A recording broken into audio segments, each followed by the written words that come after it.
విశ్వ మానవ సమాజంలో వ్యాపించిన పీడలు, పతనాలు, పరాభవాలను దూరం చేయడానికి సమస్త విశ్వంలోని కోటానుకోట్ల మంది ప్రజల ఆలోచనల్లోనూ, చరిత్రలోనూ, ప్రవర్తనలోనూ మార్పు రావాల్సిన అవసరం ఎంతైనా ఉంది. దీనికోసం యుగ నిర్మాణ యోజన వ్యవస్థాపకులు, నిర్దేశకులు పండిత శ్రీరామశర్మ ఆచార్య గారు మానవునిలో దైవత్వాన్ని జాగృతపరచడానికి, భూమిపై స్వర్గాన్ని అవతరింపచేయడానికి సంకల్పం తీసుకున్నారు. ఈ లక్ష్య సాధనకై 1971 సంవత్సరంలో తమ హిమాలయ పర్యటన అనంతరం శాంతికుంజ్ను తమ కార్యక్షేత్రంగా చేసుకున్నారు. శాంతికుంజ్ పండిత శ్రీరామశర్మ ఆచార్య గారు, మాతా భగవతీదేవి శర్మగార్ల ప్రచండ తపశ్శక్తితో పునీతమైన ఒక ఆధ్యాత్మిక శానిటోరియం. ఇందులో శరీరము, మనసు, అంతఃకరణము ఆరోగ్యంగానూ సమున్నతంగానూ మార్చగలిగే వాతావరణం ఉంది. దీనితో పాటు సుఖశాంతులతో జీవితం గడిపేందుకు జీవన్ జీనేకి కళ, కాలానుగుణ ప్రేరణ, మార్గదర్శనం ఇక్కడ లభిస్తాయి. వాస్తవంగా సప్తఋషుల తపోభూమిలో నిర్మించిన శాంతికుంజ్ ఒక ఆధ్యాత్మిక శక్తి కలిగిన యుగతీర్థము. ఇక్కడ గాయత్రీమాత భవ్యమందిరంతో పాటు సప్తఋషుల ప్రతిమలు కూడా స్థాపించబడ్డాయి. 1926 నుంచి జ్వలిస్తున్న అఖండ ద్వీపం, దీని సాన్నిధ్యంలో నిరంతర అఖండ జపం జరుగుతూ ఉంటాయి. ఆశ్రమంలోని 9 కుండెల యజ్ఞశాలలో అఖండ అగ్ని ప్రజ్వలిల్లుతూ ఉంటుంది. ఈ యజ్ఞశాలలో నిత్యం 1000 మంది గాయత్రీ సాధకులు యజ్ఞంలో పాల్గొంటారు. భారతీయ సంస్కృతిలో అంతర్భాగమయున్న అన్ని సంస్కారాలు ఇక్కడ ఉచితంగా జరపబడతాయి. భారతీయ సంస్కృతిలోని తత్వదర్శనం వసుదైక కుటుంబం. గాయత్రి అంటే సజ్ఞానం, యజ్ఞం అంటే సత్కర్మ. తత్వజ్ఞానాన్ని ప్రతి వ్యక్తి వద్దకు తీసుకువెళ్లే అనేక లక్షల మంది సాధకులకు గురుద్వారా ఆధ్యాత్మిక రహస్యాలను విశ్లేషించి సరళమైన భాషలో సాధకులు తమ జీవనంలో వాటిని పాటించడానికి ఇక్కడ 9 రోజుల సంజీవిని సాధనా శిబిరాలు నడుపబడతాయి. సాధకులు ఇక్కడకు వస్తూ వారి సంకల్ప అనుష్ఠానాలను పూర్తి చేసుకుని ఆధ్యాత్మిక పరిపూర్ణతతో తిరిగి వెళ్తారు. శాంతికుంజ్లో సుందరమైన వనమూలికా ఉద్యానవనంలో 300 కంటే ఎక్కువగా వివిధ రకాల దుర్లభమైన వనమూలికల వల్ల వనగూడే ప్రయోజనాలు తెలుసుకోవడం కోసం ప్రయోగశాలల్లో ఎప్పటికప్పుడు పరీక్షలు జరుపుతూ ఉంటారు. సాధనా శిబిరాల్లో శిక్షణ పొందుతున్న సాధకులకు అవసరమైన మేరకు మూలికా ఔషధాన్ని ఇస్తారు.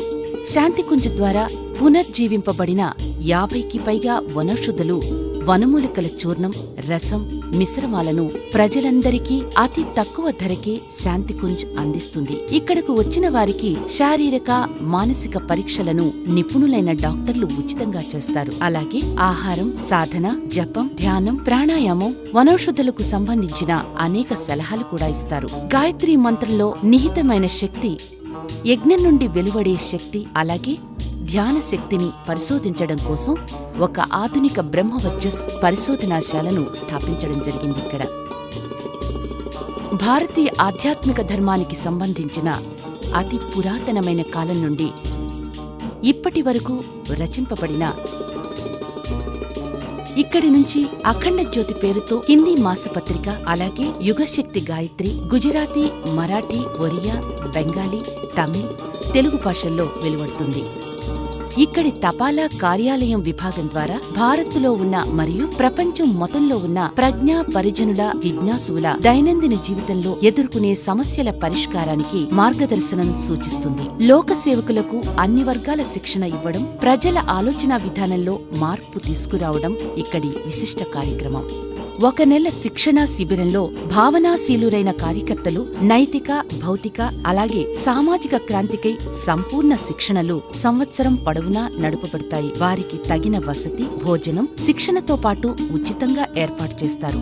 ఇక్కడ విశాలమైన భోజనశాలలో సుమారు 1000 మంది పర్యాటకులకు అనుమతితో శిక్షణకు వచ్చిన వారికి ఉచిత భోజన ప్రసాదం లభిస్తుంది. ప్రజల్లో సంస్కారాలను అభివృద్ధి చేయడం కోసం, ఆస్తికతను పెంపొందించడం కోసం శాంతికుంజ్ నుండి ప్రజ్ఞా టోలీలను దేశ విదేశాలకు పంపిస్తూ ఉంటారు. గ్రామతీర్థ యోజనలో అంతర్భాగంగా ప్రతి ఒక్క గ్రామాన్ని స్వావలంబన దిశగా తయారు చేయడానికి, అభివృద్ధిపరచడానికి ప్రతి నెల 2 శిక్షణా శిబిరాలు నడుపబడతాయి. పేదరికాన్ని నిర్మూలించడం కొరకై సగటు భారతీయుడి జీవనోపాధి కొరకు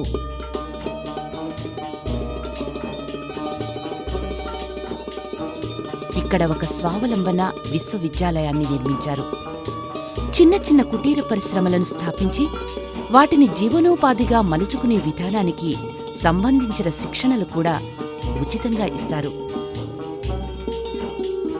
కేంద్ర రాష్ట్ర ప్రభుత్వాల్లో వివిధ హోదాల్లో పనిచేస్తున్న అధికారులకు 5 రోజుల నైతిక, భౌతిక, వ్యక్తిత్వ పరిష్కార శిబిరంలో శిక్షణ, అనుభవం గల అధ్యాపకుల ద్వారా ఇస్తారు. ప్రజానికానికి ప్రేరణ, ఉత్సాహాన్ని కలిగించే నాటకాలు, పాటలు, రూపకాలు, చిన్న చిన్న టెలిఫిలిమ్స్ ఇక్కడి ఆధునిక స్టూడియోలో తయారు చేస్తారు. శిక్షణ పొందిన 600 మంది కార్యకర్తలు ఇక్కడ వారి వారి కుటుంబాలతో నివసిస్తున్నారు. గంగ ఒడిలో, హిమాలయ నీడలో నిర్మితమైన శాంతికోంజ్ దర్శించడానికి వచ్చిన ప్రతివారు కృతకృత్యులవుతారు.